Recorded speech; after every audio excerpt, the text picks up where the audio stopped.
Hey, Captain Steve-O here from Anything Goes. I'm going to sound like a YouTuber here, but if you like the video, subscribe and share. Leave a comment or a question. If I can answer it smartly, I'll try to answer it. Sorry about the quality and the sound of the video. I'm just learning how to use my editor again.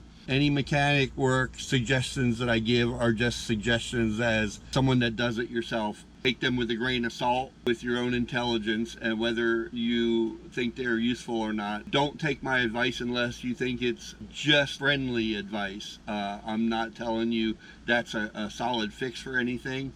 Watch the whole video if you can handle it and let me know what you think. Here is the old OEM cooling coupler.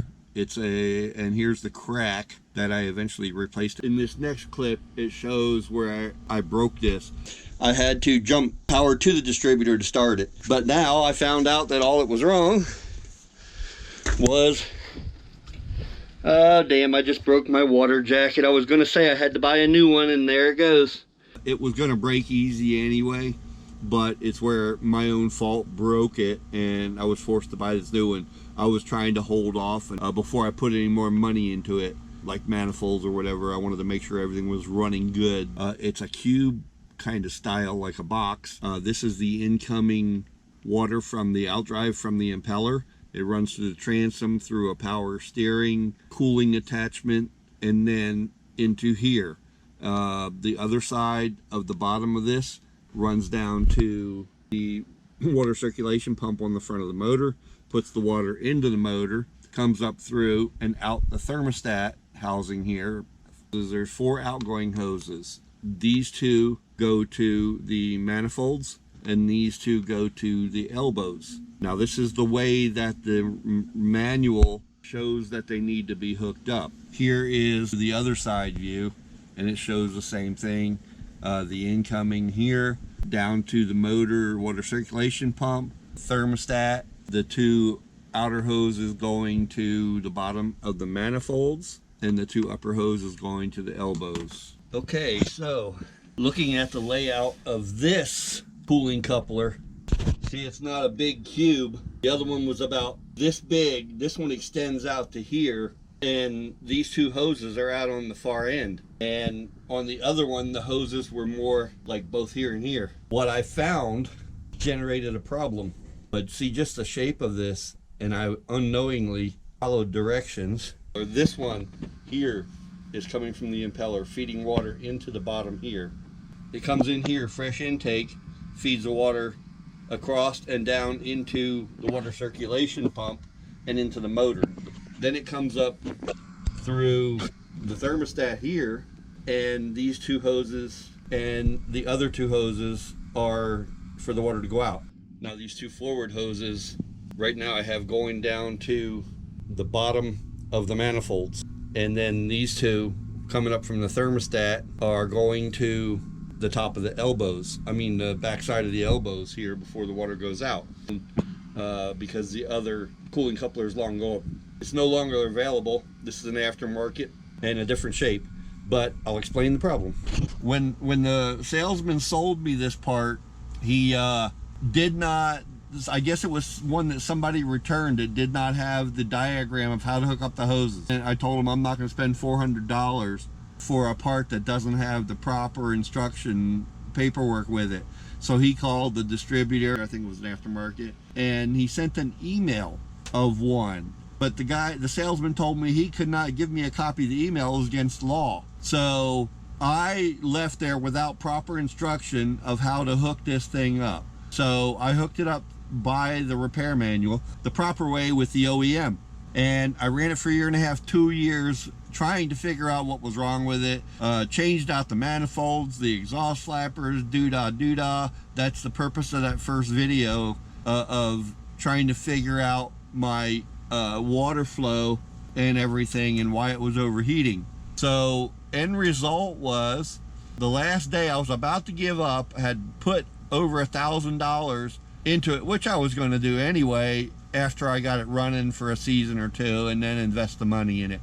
But you know, at this point I'm into it for that. So one day in July or August I was working on it. My I was about to give up on the reasons why it was overheating, and I took one last look at the manual, and my eyes were sweaty and burning and blurry, and it looked like I had, after a year and a half, 2 years, mistakenly thought I had the hoses on properly. So I switched them, started it back up, and it ran good. So I looked back at the manual, and when my eyes were cleared out, and I realized that now the hoses are backwards, which is really screwy because it runs better. And my reasoning is that because of the elongated shape, the input is right below the two front outputs, and the ones coming out of the thermostat are supposed to go down to the manifolds. But as you can see here, they go to the elbows, and then the ones in the front have, because of the shape of this thing and being right over the input from the impeller, the design is different. It has less restricted flow and more flow. When these two were hooked up the elbows, like the ones here, the ones in the front are hooked to the elbows, it was causing back pressure that was keeping the thermostats that were going down to the manifolds from letting hot water out. It was trapping it in the motor more. So it would take a half hour or 45 minutes for it to warm up to where the buzzer went off. And if I rev the motor, it would cause increased flow, like you see on the first video, and cool it back down again. So it turned out that if anybody gets one of these elongated ones and they had the OEM cube and they're having that heating issue because they hooked it up by the manual, then this is the cure for it, because now the less restricted flow goes to the bottom, increased flow goes to the bottom of the manifolds, and the hot water coming from the motor and thermostat go to the elbows. Therefore, the less restricted flow helps push the hot water out. It ended the problem. I have they sold me a 160 T-stat because that's what it calls for, thermostat. In my manual, it said this motor used a 140, so I called Mercruiser. Mercruiser tech told me, yeah, this motor can run a 140 this particular year. So that's what it called for. That's what I put in. I bought it just to help find out why it was overheating. Now when it runs with the hoses reversed, it runs at about 147-ish. Even when I'm offshore for hours at a time, I put on 60 miles one day, the boat never ran even up to 150. Unbelievable. I went back and I reamed those guys for 2 or 3 times afterwards. The salesman that sold it to me had been long gone.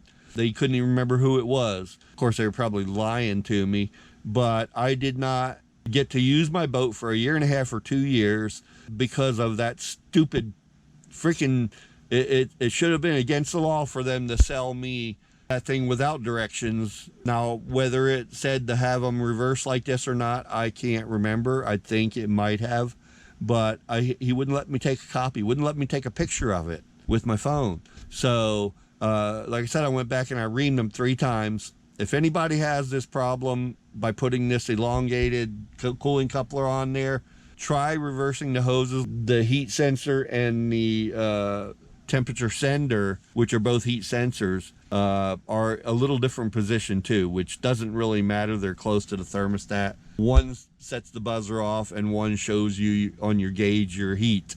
So they're both about the same anyway. They still act in the same area. I talked to several mechanics about this for 2 years. So that being the problem, if you have an issue, changed it out, check the position of your outflow hoses, and on the ones on the front, if you put them down to the bottom of the manifolds and you put the ones over the T-stat to the elbows, it'll help push the hot water out. My boat never runs over about 147-ish now. Unreal. 1.5 to 2 years of not being able to use my boat for a 5-minute fix.